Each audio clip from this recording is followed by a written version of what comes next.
بسم الله الرحمن الرحيم. الحمد لله رب العالمين، والصلاة والسلام على خير خلقه محمد وعلى آله وصحبه أجمعين. بینەران و بیسەرانی بەڕێز و خۆشەویست، سڵاو و ڕەحمەت و میهرەبانی خۆی پەروەردگار بەسەر هەموو لایەکدا بڕژێت. خۆشحاڵ و بەختەوەرم کەوا ئەمڕۆژ لە ئەڵقەیەکی نوێ لە بەرنامەی تشێک بە خزمەتی ئێوەی بەڕێز و خۆشەویست شاد بوومەوە. ئەمڕۆژ وەک ڕۆژانی ڕابردوو تیشک دەخەینە سەر بابەتێکی تر، سەر ئامۆژگاریەکی تر لەو ئامۆژگاریانەی کە ماوەیە کە پێشکەشی دەکەین بۆ گەنجانی بەڕێز و خۆشەویستمان. بەڕێزان، ئامۆژگاری ئەمڕۆمان بۆ گەنجانی بەڕێز ئەوەیە، سەرەتا بۆ خۆم پاشان بۆ ئێوەی بەڕێز و خۆشەویست.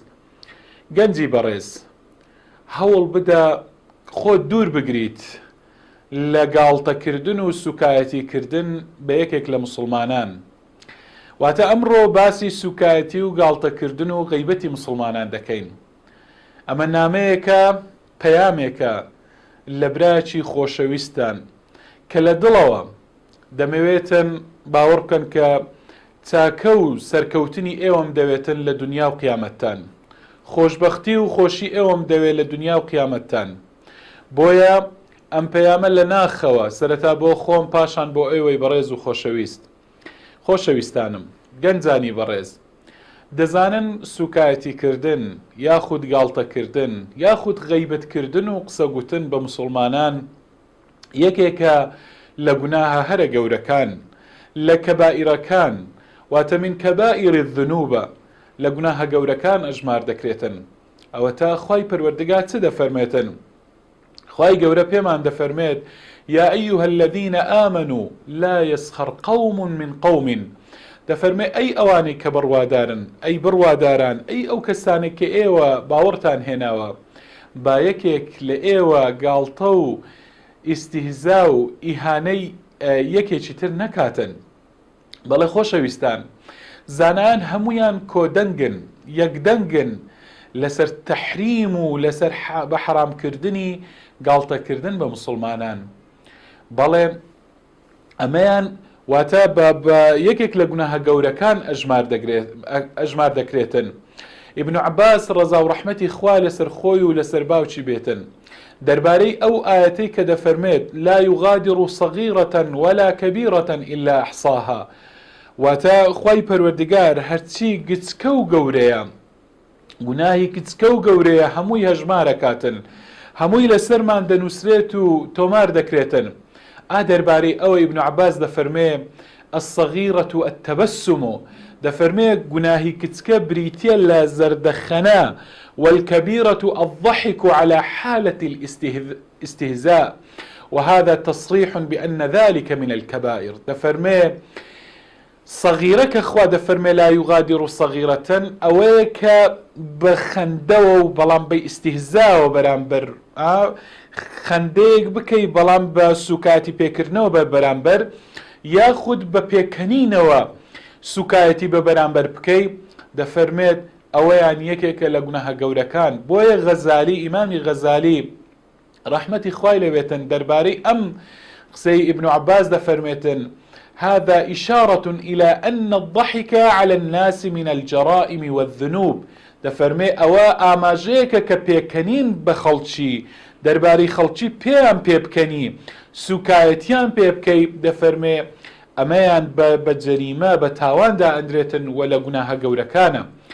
بۆیە خۆشەویستان، گرنگە کە ئێمە بە تایبەتی ئێوەی گەنج بەڕێز و خۆشەویست لە سەردەمی ئەمڕۆدا، لە سەردەمی تەکنەلۆژیا و فەیسبوک و ئەمانەدا ئاگامان لێبێتن، ئاگامان لەم بابەتە بێت و سوکایەتی بە مسلمانان نەکەین. خۆشەویستان، هەندێک جاران لەوانەیە سوکایەتی بە قسە بێتن، قسەیەک بەرامبەرەکەت بکەی، هەندێک جار لەوانەیە بە کردەوە بێتن، هەندێک جار لەوانەیە بە ئاماژەیەک بێتن، بە ئیشارەیەک بێتن، هەندێک جار لەوانەیە بە پێکەنینەیەکەوە بێتن. کەواتە خۆشەویستان، ئەمانە هەمویان شێوازەکانی ئیستیهزا و شێوازەکانی گاڵتە پێکردن. بۆیە ئیمامی بەیهەقی ئەم فەرمودەی تەخریج کردووە و هیناویەتی لە حەسەنی بەسریەوە ڕەزا و ڕەحمەتی خوای لەسەر بێتن دەجێڕێتەوە، دەفەرمێ: ئەوش لە پێغەمبەری خوا عەلەیهی سەڵات وەسەلام دەربارەی ئەو کەسانەی کە سوکاتی بە خەڵک دەکەن، ئەو کەسانەی کە گاڵتە و گەب دەربارەی مسلمانان بە مسلمانان دەکەن، دەفەرمێ المستهزئين بالناس ليفتح لأحدهم باب الجنة. دەفەرمێ ئەوانەی کە سوکاتی بە خەڵک دەکەن ڕۆژی قیامەت دەفەرمێ دەرگای بەهەشت دەکرێتەوە بۆ یەکەچیان، فيقال هلم، دەفەرمێ پێی دەڵێن وەرە بۆ ئەو دەرگایە، فيجيء بكربه وغمه، ئەویش بەو خەم و خەفەت و ئەوانەی کە هەیەی دێتن بەرە ئەو دەرگایە، فإذا جاء أغلق دونه، كاتك ديت نيزكي درقاك دبيتن درقاك قبات دكريتن، ولم يفتح له باب آخر، دفرمي درقاك عفوا لم يفتح له باب أو درقاي بونا كريتو باشا، دفرمي درقاك تر دكريتو، فيقال هلم هلم، يعني درقاك تر دكريتو لوي باجي دكن دلن ورا لويش بهمان شي وغار داتن دتيتن أو درقاك دا دخري اینجا دەرگایش تر دەکرێتەوە بانجی دەکەن، لەوێش دەفەرمێتن ئەو کابرای اینجا ناچێتن چونکە ئەوەندە بێ ئومێ دەبیتن کە دەزانێت سوکایەتی پێ دەکرێتەوە، چونکە ئەو لە دنیادا سوکایەتی و گاڵتەی بە مسلمانان دەکرد. بەڵێ خۆشەویستان، زۆرێک لە زانایانی تەفسیر دەربارەی ئەم ئاەتەی خوای پەروەردیگار کە دەفەرمێت بئس الاسم الفسوق بعد الإيمان، خراپترین ناو پاش ئەوەی کە ئێوە ئیمانتان هیناوە، دەفەرمێ ئەوەیە کە ئینسان لەقەبێکی ناشرین، نازناوێکی ناشرین بە براکەی بڵێت و ئیستیهزای پێ بکات و سوکایەتی پێ بکاتن. قورطوبی دەفەرمێتن فهو فاسق حكاه، ئەوەی کە ئاوە ئەو قسەیە دەکاتن بەڕاستی کەسێکی فاسقە. خۆشەویستان، بەداخەوە وەکو گوتمان سەردەمی ئەمڕۆکەمان زۆرێک لە گەنجانی مسلمان دەبینی بەربوونەتە گیانی یەکتری، گەنجی مسلمان بەرامبەر گەنجی مسلمان قسە بە یەک گوتن، سوکایەتی بە یەککردن، ناو ناتۆرە لە یەکنان، شت نووسین لەسەر یەکتر. بەڕاستی ئەمانە کاری مرۆڤی مسلمان نین.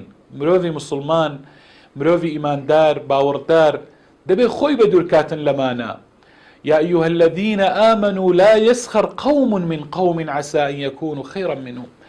يعني سوکایەتی بە یەکتری مەکەن خۆشەویستان، چونکە بەڕاستی ئەمانە وەکو گوتمان لە کەبائیرەکانە. غەیبەتی یەکتری مەکەن، لە پاشەملە باسی یەکتری مەکەن، چونکە غەیبەت وەکو گوت يعني ئاشکرایە لای هەمووان حرامە بە نەسی کتاب، بە نەسی سنەت، بە ئیجماعی زانایان هەمووی کۆدەنگە لەسەر ئەوەی کەوە غەیبەتکردن پاشەملە باسکردنی یەکتری یەکێکە لە گوناهە گەورەکان، هو من کەبائر الذنوب. بۆیە خۆشەویستان، خوای پەروەردیگار ئەو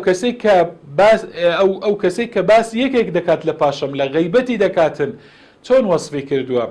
وەصفی بە کەسێک کردووە کە گۆشتی کەسێک بخواتن بە مردویی. دەفەرمێ ئەیحب ئەحەدوکم ئەن یەأکل لەحم ئەخیه مەیتەن، ئێوە پێتان خۆشە کە گۆشتی براکەتان بخۆن بە مردویی؟ بە زیندویی ئینسان وەکو دەڵێن دڵی ناچتە گۆشتی کەسێک ئینسانێک چ جای بە مردویی فەکەریهتموه، ئێوە یعنی دڵی ئینسان لەوە دڵی ناباتن. ئەی چۆن تۆ غەیبەتی برای مسلمانت دەکەی؟ کەواتە غەیبەتکردن و پاشەم لە باسکردنی کە ئەنەما تۆ گۆشتی ئەو کەسە دەخۆی. طبعا هۆکارەکانی غەیبەتکردن زۆرن. هۆکارەکان ئەوەیە کابرایان حسوودی بە کەسەکە دەبا بۆیە غەیبەتی دەکات، یاخود بۆ ئەوەی تیکە ئەو کەسەی بەرامبەر بێڕێز بکات و سوچی بکاتن، ئیستیهزای پێ بکاتن، گاڵتەی پێ بکاتن، لە پێش چاوی خەڵکی بێخیتن. یاخود یعنی ئەمانە ینی زۆر جاران غەیبەتکردن ئەمانە هۆکارەکانینی. بۆی خۆشەویستان، بەڕاستی پێویستە ئێمە چارەسەری ئەو دەردە بکەین. پێویستە وەک گەنجی مسلمان دوورکەویتەوە لەو دەردە و چارەسەرەکەشی بەڕاستی دوو طریقەی هەیە، دوو ڕێگای هەیە بۆ چارەسەری ئەمە. طریقەیەکیان ڕێگایەکیان کورتە و ڕێگایەکیان تەفسیری هەیە و زیاتر درێژە.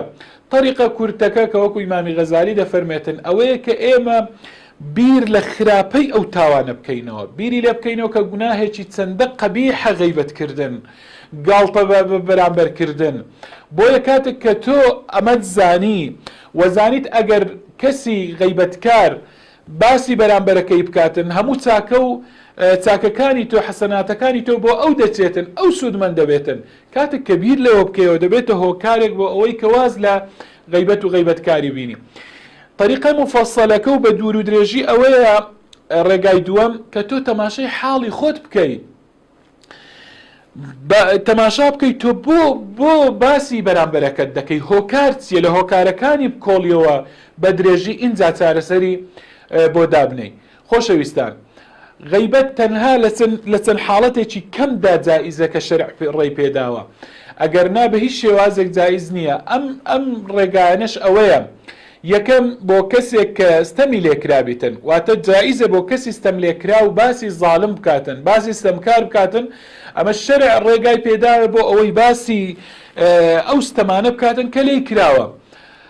یاخود لەو حاڵەتەدا کە تۆ داوا لە کەسێک بکەی کە بێتن منکەرێک هەبێتن، خراپەیەک گوناهێک تاوانێک هەبێتن، و بۆ ئەوەی ئەو کەسێک کە گوناهکارە بیجێڕیەوە بۆ ڕێگای ڕاست، لەو حاڵەتەشدا دروستە غیبەتکردن.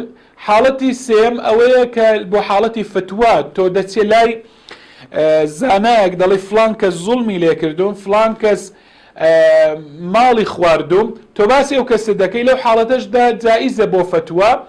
حاڵەتێکی ترمان هەیە لە حاڵەتی غیبەتکردن، ئەوەیە تۆ مسلمانان ئاگادار بکەوە لە شەڕی کەسێک، لە خراپەی کەسێک، لە خراپەی ئەو کەسێک کە دەیەوێتن مەسەلەن خراپە بە مسلمانان بگەینی، ئەو حاڵەتەش دروستە غیبەت و باسی ئەو کەسە بکرێتن. حاڵەتێکی دیکەمان ئەوەیە ئەگەر کەسێک بە ئاشکرا گوناه و تاوان بکە، بۆ نمونە عەرەقە خواتەوە، ماڵی خەڵک داگیرەکە، دروستە لە حاڵەتەشدا باسی ئەو کەسە بکرێتن.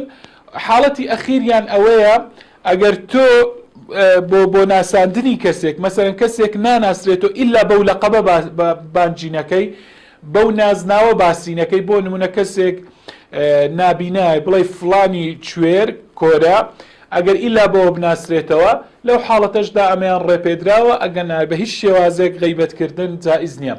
خۆشەویستان، لێرە کاتی بەرنامەمان کۆتایی پێهات. هیوادارم گەنجانی بەڕێز و خۆشەویست و ئێمەی مسلمان هەمومان خۆمان دوور بگرین لە گاڵتە و ئیستیهزاکردن و سوکایەتیکردن بە بەرامبەر بۆ ئەوەی خوای گەورە سەرکەوتومان کات لە دنیا و لە قیامەتدا. وصلى الله وسلم على سيدنا محمد وعلى آله وصحبه أجمعين.